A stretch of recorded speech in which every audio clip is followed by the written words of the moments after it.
Burkina Faso's 35-year-old president Ibrahim Traoré is boldly defying the long-standing notion among African leaders that one must be wealthy to command respect from their people and the global community. It's extremely uncommon to witness an African president leading a modest lifestyle, particularly when their country is grappling with economic challenges.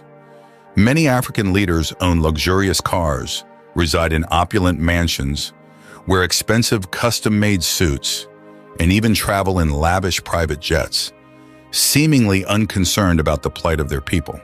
In stark contrast to these extravagant lifestyles, Ibrahim Traoré, the president of Burkina Faso, chooses not to prioritize luxury. Instead, his focus lies in placing the needs of his people first, even going so far as to reduce his own salary. Ibrahim Traoré draws frequent comparisons to Thomas Sankara, primarily due to his modest lifestyle and unyielding dedication to his people. Much like Sankara, Traoré prefers to drive a simple car and eschews the opulence of expensive suits in favor of military attire. This was evident during the Russia-Africa summit, where Traoré stood out among his African counterparts by donning military combat clothing, complete with a distinctive red beret and tactical gloves. Moreover, Traoré's refusal to accept a president's salary and his steadfast commitment to maintaining a salary as a military captain serve as a poignant testament to his unwavering commitment to serving his country. This and many more will be covered in today's video. Prepare to be amazed by the impact of this young visionary leader on the transformation of Burkina Faso. Before we proceed, we kindly ask that you consider showing your support by liking and subscribing to our channel. Ibrahim Traoré made history in September 2022 by becoming the world's youngest head of state. He assumed power after he and a group of junior military officers staged a coup to oust Lieutenant Colonel Paul-Henri Damiba, who had taken office in a coup earlier in the year. Traoré justified their actions by stating in a televised address on October 1, 2022, that Damiba had failed to effectively address the ongoing issue of insurgency. Damiba was displaced by Traoré, who, despite being 7 years his junior and occupying a lower position in the military hierarchy, held the rank of capitaine, denoting a captain in the French military structure. Burkina Faso, as a former French colony, adopted the military command hierarchy from France, where ranks above capitaine include commandant, lieutenant colonel, and colonel. Although Traoré's rapid ascent may have been perceived as meteoric by many, within military circles, it was anticipated. Following service in junior roles within Burkina Faso's military, Traoré's career trajectory notably advanced in 2014 with his deployment to Mali as part of the United Nations peacekeeping mission, MINUSMA. Testimonies from fellow soldiers within Burkina Faso's military have previously underscored Traoré's valor during his deployment to Mali, particularly in overcoming a daunting, complex attack by militant extremists in the northern Timbuktu region at the age of 26. In addition to his service in Mali, Traoré played a prominent role in combating insurgency in Burkina Faso between 2019 and 2022, culminating in his promotion to the rank of captain in 2020. Following the successful overthrow of Damiba's administration in September 2022, Traoré, aged 34 at the time, acknowledged the potential scrutiny surrounding his relatively young age in relation to his eligibility for the presidency. Addressing government officials in October 2022, he stated, "I understand that my age sets me apart from most of you present.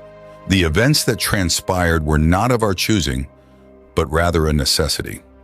Subsequently, Traoré's international prominence waned until July 2023, when he participated in the Russia-Africa summit in St. Petersburg, alongside 16 other African heads of state, convened by President Vladimir Putin.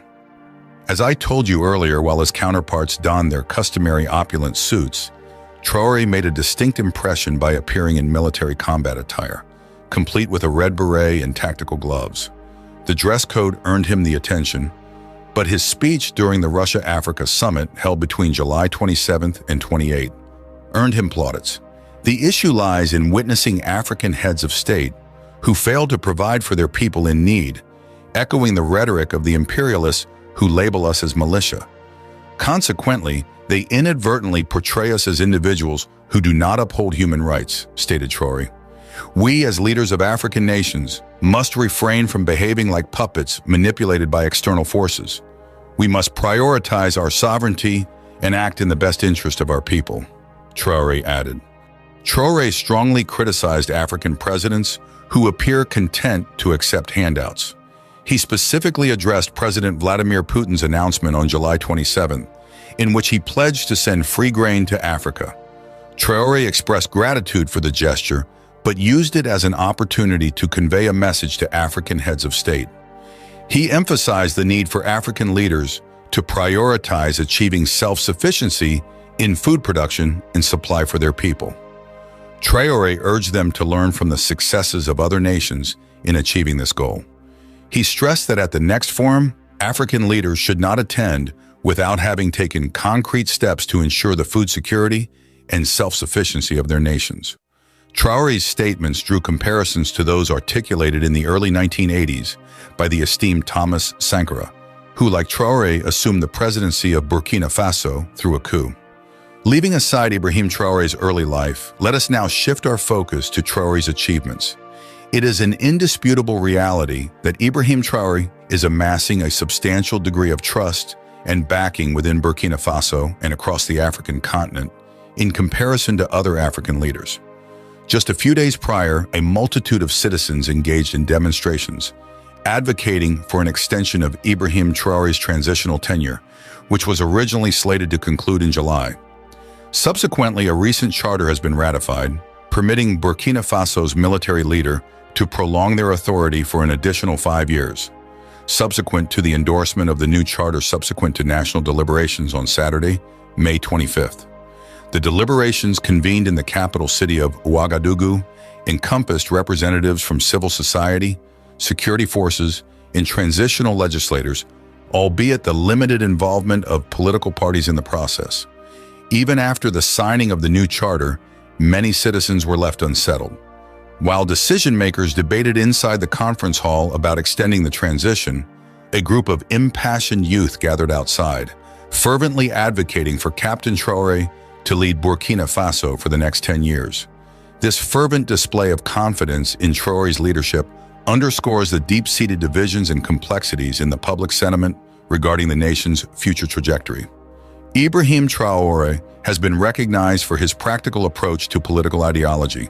He has addressed a significant economic challenge in Burkina Faso by pointing out the absence of a domestic gold refinery.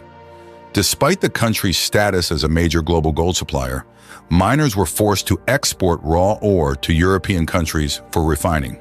In response to this issue, Traoré has taken proactive steps to initiate the construction of a gold refinery within Burkina Faso. This strategic decision is anticipated to yield numerous job opportunities and contribute to the overall economic prosperity of the country. President Ibrahim Traoré of Burkina Faso has spearheaded a series of impactful economic measures, including the implementation of substantial tax reductions and collaborative efforts with the private sector to facilitate access to capital for young entrepreneurs. Notably, Traoré has introduced the innovative concept of popular shareholding, aimed at privatizing government assets and ventures to enable public investment in the nation's development. This initiative saw 20% of the government-owned telecommunications company offered for public purchase, resulting in a highly successful venture that generated $60 million in revenue for critical projects. President Traoré has also demonstrated his commitment to fiscal responsibility by reducing the salaries of all government ministers and officials by 20%. Furthermore, he has declined a presidential salary, choosing instead to maintain his earnings at the level of a military captain, thus exemplifying his selfless dedication to serving his country.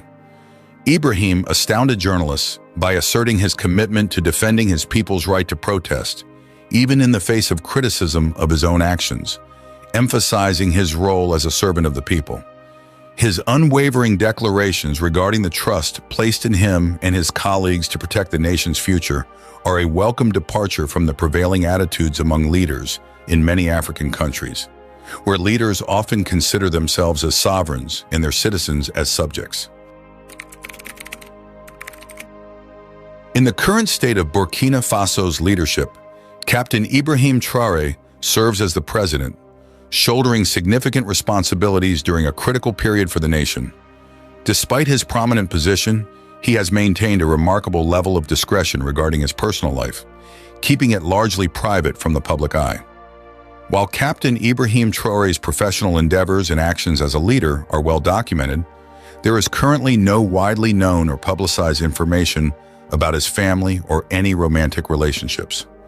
This low profile on personal matters has allowed him to concentrate on the task at hand and navigate the challenges of leadership with determination and focus. As the leader of Burkina Faso during this transitional phase, Captain Ibrahim Traore's primary focus is likely on steering the country towards stability and progress and addressing the pressing issues faced by the nation. As of the current date, information regarding the net worth of Captain Ibrahim Traore remains undisclosed. In light of his position as the transition president of Burkina Faso, specifics pertaining to his financial matters are maintained as private within the public domain. In regard to today's video, we would appreciate it if you could subscribe, like, and share it. Additionally, we welcome your thoughts in the comments section below.